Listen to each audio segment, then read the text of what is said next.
le monde tourne. Direction la Birmanie, refusant de tirer sur leurs concitoyens. Les informations pullulent. Tout de suite, voici les informations. C'est le moment d'ouvrir la page internationale avec Ealichi Dorelas depuis Boston, Massachusetts.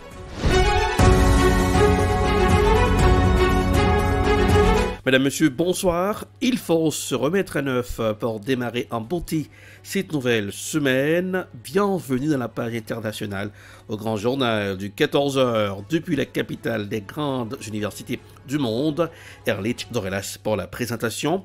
Bonsoir Joël, bonsoir Ruban, bonsoir aux auditeurs de la radio évangélique Hosanna 102.3 FM à Jacmel. Tension avec la Russie, Varsovie dénonce l'impérialisme russe.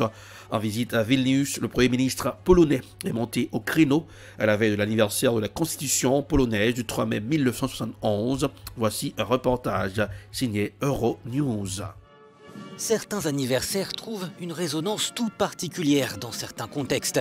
C'est le cas du 230e anniversaire de la Constitution polonaise. Le 3 mai 1791, elle était la première constitution adoptée démocratiquement en Europe.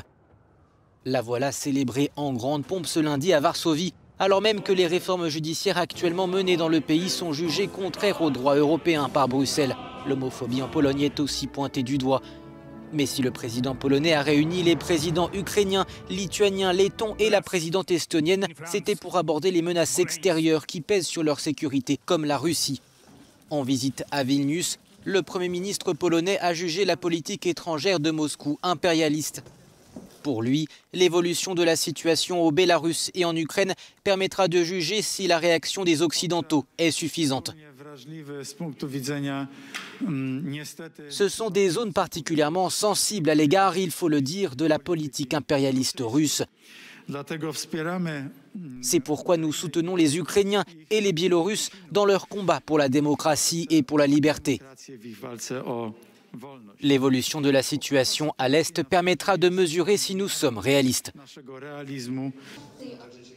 Ces déclarations surviennent dans un contexte qui reste tendu entre les Occidentaux et les Russes. Moscou a interdit à 8 responsables européens d'entrer sur son territoire en représailles aux sanctions imposées par Bruxelles après l'emprisonnement de l'opposant Alexei Navalny. Des tensions qui seront au menu d'une réunion des ministres des Affaires étrangères de l'UE le 10 mai. Une délégation turque en Égypte vers la décélération des tensions. Des discussions sont prévues au Caire ce 3 mai entre l'Égypte et la Turquie, alors que celle-ci avait rompu les liens diplomatiques il y a 8 ans. Voici un reportage de confrères de la RT. Il aura fallu attendre quasiment 8 ans pour que leurs relations diplomatiques s'améliorent. La Turquie et l'Égypte sont sur le point de rouvrir une page commune. Pourtant, rien ne semblait acquis. Tout part du 3 juillet 2013 en Égypte. Le maréchal al-Sisi renverse le président Mohamed Morsi, issu des Frères musulmans, organisation sunnite islamiste soutenue par la Turquie. Depuis, les relations diplomatiques se sont gelées et les deux pays s'opposent régulièrement. C'est le cas notamment dans le cadre du conflit libyen.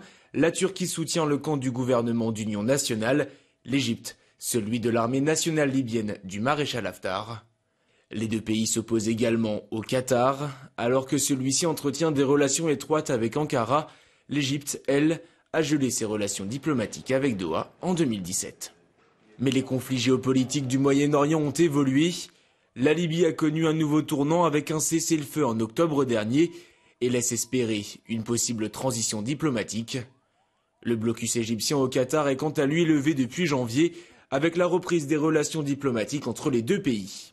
Les points de friction turco-égyptienne apaisés, un rapprochement semble désormais possible. Le 12 mars dernier, les deux pays ont fait savoir qu'ils étaient en voie de réconciliation.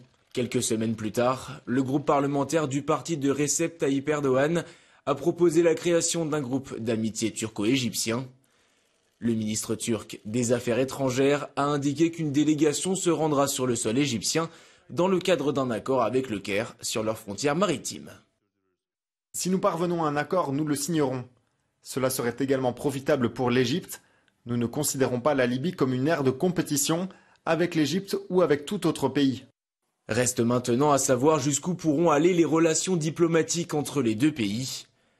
Depuis la prise de pouvoir du maréchal al-Sisi, de nombreux opposants politiques et journalistes se sont exilés en Turquie. Qualifiés de terroristes par le Caire, leur situation reste aujourd'hui indécise quant à une possible extradition vers l'Égypte. Ankara a démenti toute discussion à ce sujet. En RDC, la 12e épidémie d'Ebola éradiquée. Près de 3 mois après sa résurgence au Nord Kivu, la maladie à virus Ebola a été exterminée grâce à l'utilisation d'un vaccin. Voici un reportage signé Africa News. Le ministre de la Santé de la République démocratique du Congo déclare officiellement la fin de la 12e épidémie d'Ebola.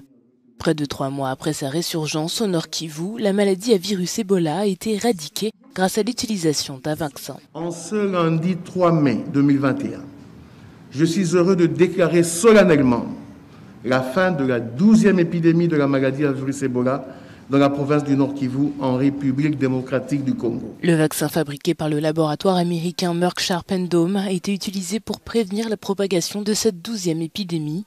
L'Organisation mondiale de la santé l'ayant élevée au rang d'urgence par crainte qu'elle ne se propage. 4 zones de santé sur les 34 que compte la province ont été affectées avec un total de 12 cas, dont 6 décès, soit une létalité de 50% et 6 survivants.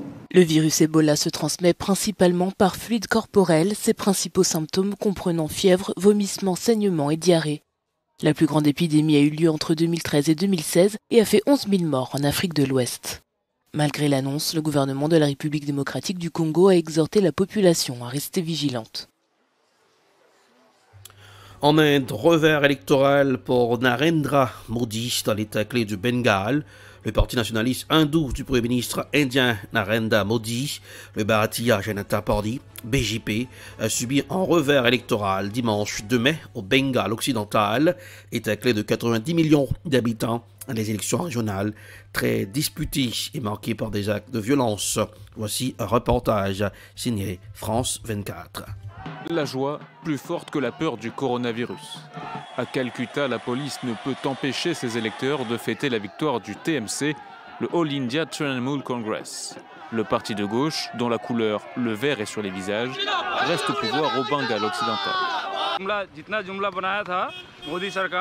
पूरा बिहार यूपी गुजरात छोड़ के पूरा जितना मंत्री है उसका बंगाल में पड़ा था बंगाल का पब्लिक दिखा दिया कि ओरिजिनल चीज़ क्या होता है हकीकत में क्या चीज़ है बंगाल का जनता दिखा दिया मोदी को ड्रामाबाजी नहीं चलेगा यहाँ पे.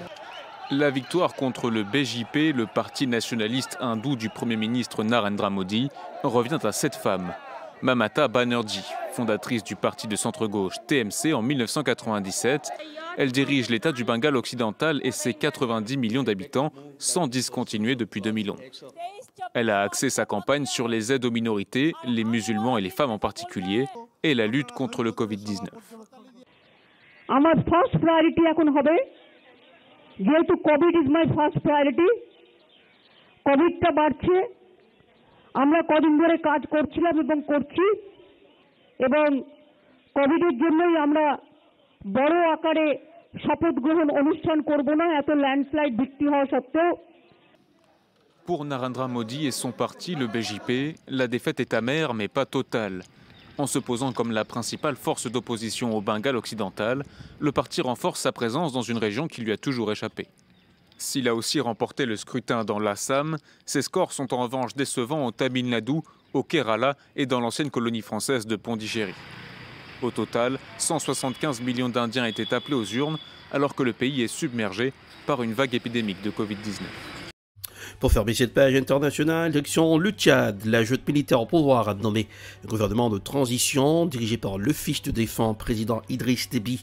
La junte a promis des élections libres et démocratiques dans 18 mois.